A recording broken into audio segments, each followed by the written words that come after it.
Hey guys, TheSneakySnake here, brothers in arms, World of Warships, and in today's video, we're going to take a look at a sweet game that I had in the Atago, the Tier 8 Premium Japanese Heavy Cruiser. I'm divvied up with my friends Voltiak and Professional Noob, and they're playing in the Alabama and Loyang respectively, the Tier 8 Premium American BB and the Tier 8 Premium Pan-Asian Destroyer, and we're playing some domination here on the map Haven. So the Atago in World of Warships, it's a ship that I have covered frequently from time to time. I think I had a video up on it 2 months ago, and then before that I had another video up on it 2 to 3 months before that. It's a ship that I do play every now and then, and it's one that I really do enjoy. This is a ship that goes back to the ancient times, if you will, of World of Warships a long time ago, back when this thing was in the open beta. It was one of the first premium ships in the game, and it is still a ship that you can purchase in the premium shop. Now, compared to its tier-for-tier contemporaries, the stats don't necessarily look that good. The reload is atrocious at over 15 seconds, which for a Tier 8 cruiser these days is extremely antiquated. You do have a heal, however, and this was the main selling point on this ship when it first came out. This was the first Tier 8 cruiser to have a heal, and it put in motion the trend now where we do see a lot more Tier 8 cruisers having heals like the Edinburgh, like the Prinz Eugen, etc. It still has excellent concealment, 9.3 kilometers. That's a pretty standard thing with the Japanese heavy cruisers. Excellent maneuverability, 10-kilometer torpedoes. This is a Swiss Army knife that really gives you a good idea if you're going to like the Japanese cruiser playstyle or not. Now, taking a look actually at my statistics really quick, I did really good in this ship, and I finally reached 40 battles where I was able to populate the WoW's leaderboard. And the average damage, well, to be frank with you, is pretty ridiculous for the reload and the sometimes lack of fires that you will get, because unfortunately, with Japanese heavy cruisers, when RNG doesn't give you a bone and you don't get many fires in a game, it can be very difficult to stack up damage, even though the high explosive shells do deal a lot on their own. So this is a ship that definitely having an 80,000-90,000 damage game is perfectly fine in, and it's a ship that's really good alone or on a flank where it's able to kind of work on its own like a lone wolf playstyle, because you're going to be able to outspot virtually every cruiser that you come across at your tier and below. And when you do get up tier, 9.3 kilometers is still fantastic. Now you're going to see here, I'm dropping my torpedoes downrange, maybe going to catch one of the destroyers that's over there, we'll see. And I open fire on the French Alsace. Now this position that I'm going to get into, this is Japanese Cruiser Playstyle 101, and it's something that if you want to play Japanese cruisers correctly, you're going to need to master. Getting into those kiting positions, getting into those spots where you're able to use your maneuverability is going to be very imperative. Now, actually, the Akazuki surprised me with his spot, so I'm going to have to turn away immediately as he is now spamming me with his high explosive shot. And you can see that I've already lost 10,000 hit points. However, since I do have a heal, I will be able to get a good bit of that back. My return salvo going downrange, yeah, that's going to dissuade him. 7,400 damage with a total of 8 out of 10 shell hits on target, and he immediately stops shooting. And then to top it all off, my buddy in the DD actually hooks me up with his smokescreen, the Jervis. So very nice of him. And now I'm going to be able to slow down and continue to shoot. And there we go. Another fire set. Another 5 shell hits. Almost 4,000 damage. 2 very well-placed salvos. And that Akazuki has already lost more than half of his hit points. Now, unfortunately, I do drift out of the smoke screen because I couldn't slow down in time. So now I got to be worried about the Alsace return fire. I do angle in. Unfortunately, Japanese heavy cruisers have only 25 millimeters of bow and stern armor, at least up to the tier 9. So what that means is that ships with 15-inch guns, like the Alsace, are actually able to penetrate right through you on the stern and overmatch the rear athwartship citadel and the front athwartship citadel, which is very unfortunate, but it's something that you're going to have to get used to. And if you do have an Atago, chances are you've probably played the Japanese heavy cruisers in some degree, so you're going to be used to that unfortunate thing happening.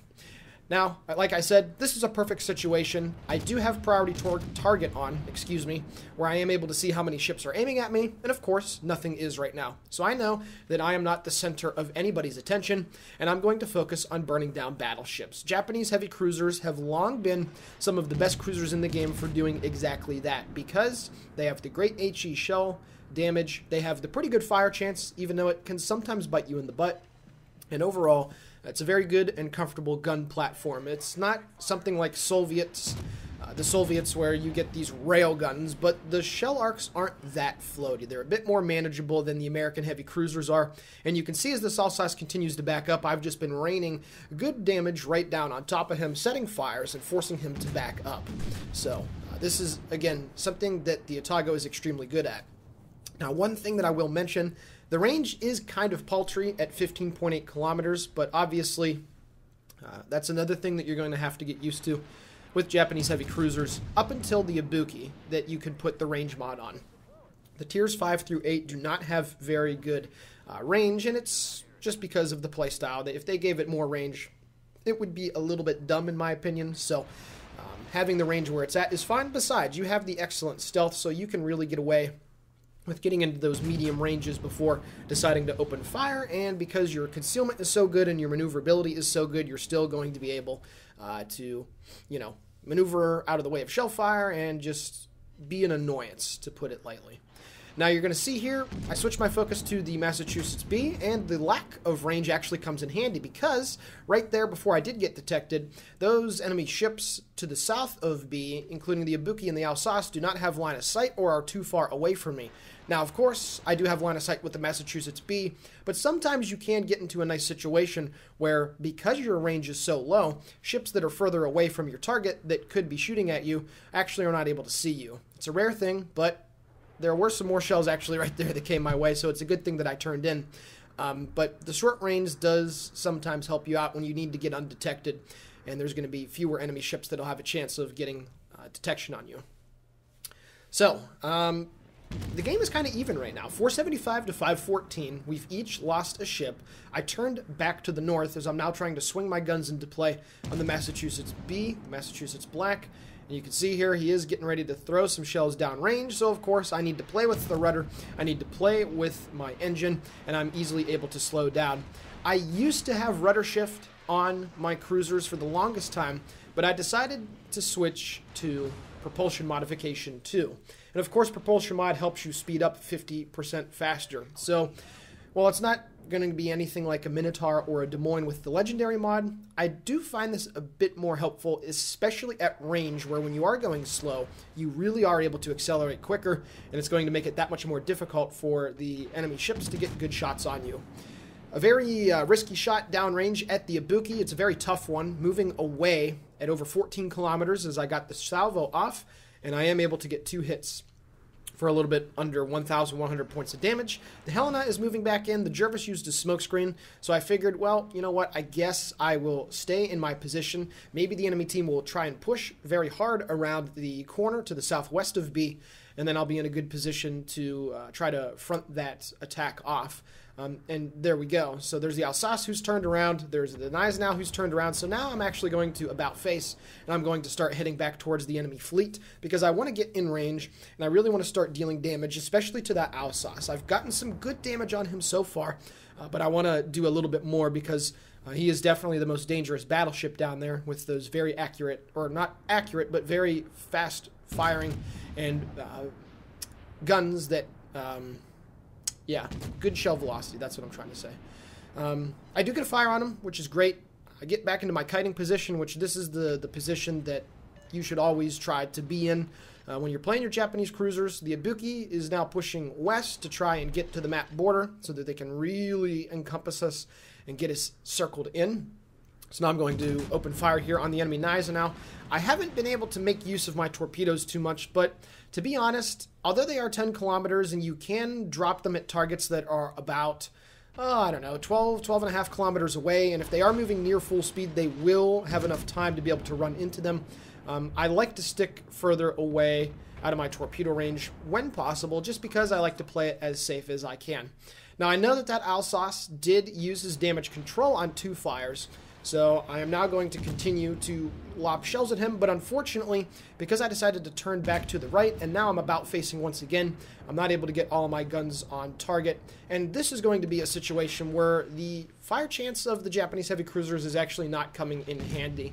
They make up for the lack of reload with the high fire chance, but unfortunately sometimes you will get into positions or situations like this where every shell that you shoot downrange just does not want to set a fire, even if you are being very accurate and you're landing the majority on target. I finally managed to get a fire, but by this point he's as good as dead, so I'm not really going to be able to farm too much damage out of that, but that's okay.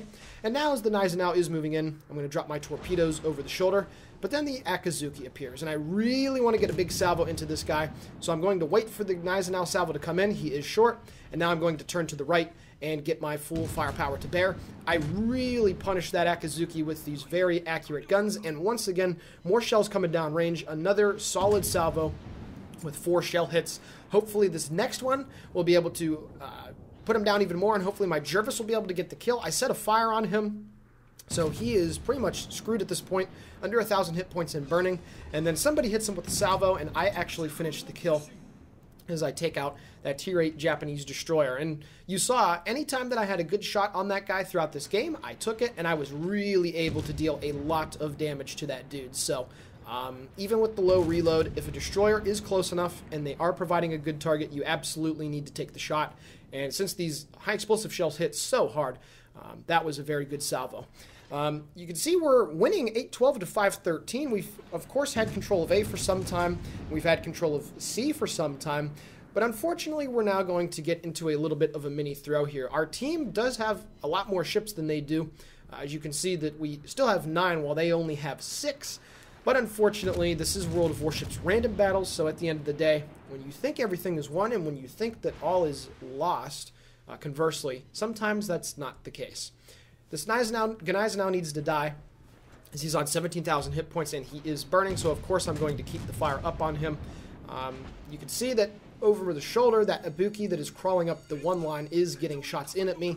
I get some more good damage here on the Gneisenau, as he is now burning in, I think, 3 different places, so he is absolutely dead.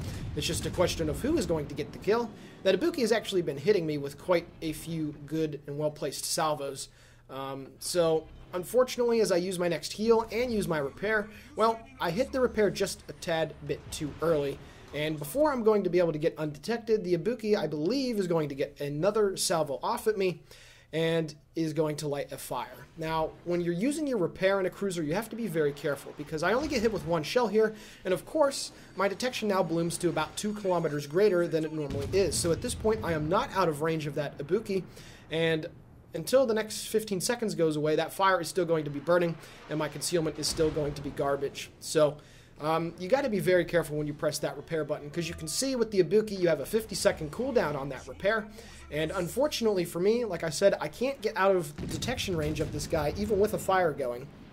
So, as the fire finally goes out, I shoot 1 more salvo at the Ibuki to get him to turn in, so he can't use all of my guns. Noob, well, he got detonated, because why not? The throw is trying to happen. So now that the Ibuki's attention has shifted away from me, I'm going to open fire on him. It appears that he's shooting at the Helena, so this is free damage that I'm going to be able to do on this guy, as I actually turn back into him. The reason why, as you see on the minimap, there is a Ibuki last spotted at G4, and if I stayed on my present course, I would have put myself in a position where I could have been crossfired. So now I want to turn back to the right and close off that angle, because the island that's at about F4 is going to prevent him from being able to get shots at me. I do put the Ibuki on fire, of course. I am out of heals, so I have to be very, very careful hitting the R button from here on out. I'm just sticking with the high explosive. He can't angle against that. You can see 9 out of 10 shell penetrations on the Ibuki. I'm not going to risk it with the armor piercing like he is doing. In a situation like this, when you're about to die, you have to go with the ammunition that's going to get you the guaranteed damage. And I do get another solid salvo on him. And unfortunately, he did set a fire, so I went against my own advice, and wouldn't you know, the second that the repair runs out, the next shell hits me, and I'm on fire. So now I'm in a very bad situation, and I can't afford to turn back to the right and let my guns traverse back around, because I'm not going to have enough time. So what I need to do here is I pick up high caliber, is turn back into him, swing all my guns into play, and then risk it with the armor-piercing salvo. So I'm going to hopefully make up for a very bad mistake The armor-piercing salvo going down range. He doesn't turn in. 3 citadels, 18,000 points of damage, as I do have 2 fires burning on me. He is using one of his heals. I'm going to try to get one more salvo off before he gets behind the island cover, and that's exactly what I do. Shells fly in, another citadel, 2 more base resets. I put him down to a very low amount of hit points, and I still have 6 seconds left for this fire to get out. I'm down to 400, 300, 200, 100. Oh boy. 77 hit points because I'm a potato, and I went against my own advice, and I decided to use the repair party in a situation that did not warrant nor call for it. So I'm very, very lucky to be alive, if we're being brutally honest here. I'm going to try to go around the corner and snag the kill on this Ibuki. I didn't even realize that I had armor piercing loaded, but I'm just going to shoot high into the superstructure, and somehow I got a citadel. I have no idea. Maybe I penetrated the barbed of one of the turrets. I really don't know, but that enemy Ibuki is now dead. I've picked up my 3rd frag of the game, along with, of course, high caliber, and this will be one of the closest dreadnoughts that I've ever had to actually dying. So 77 hit points. The weakest destroyer in the game could hit me with 1 HE salvo, and with 1 HE shell, I should say, and actually kill me. So I'm just going to chill here. I'm in no danger of dying. The Sims and the Abruzzi are well off to the south of me, so I'm just going to chill. And yeah, that was a pretty good game, obviously, but there were a few mistakes, and I hope I pointed those out to you guys. So with that being said, let's take a look at the post-battle results.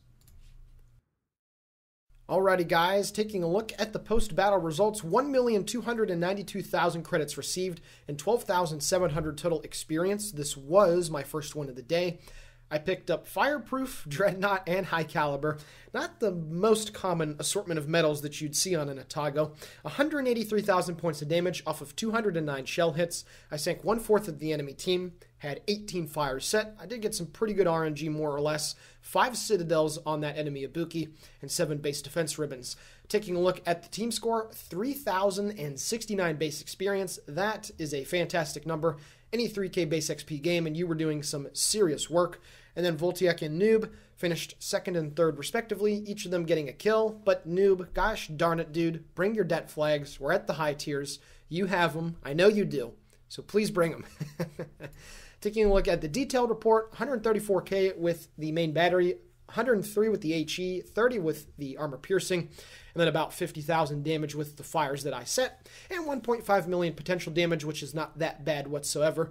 Really, the only time that I took a lot of damage in a short amount of time was when the Akazuki surprised me at the start of the game, and then at the very end when I was a potato, and I completely went against the advice that I gave you guys. I just wanted to point that out because it's important that even the best players out there done goof pretty hard from time to time. So I hope you guys got something out of that.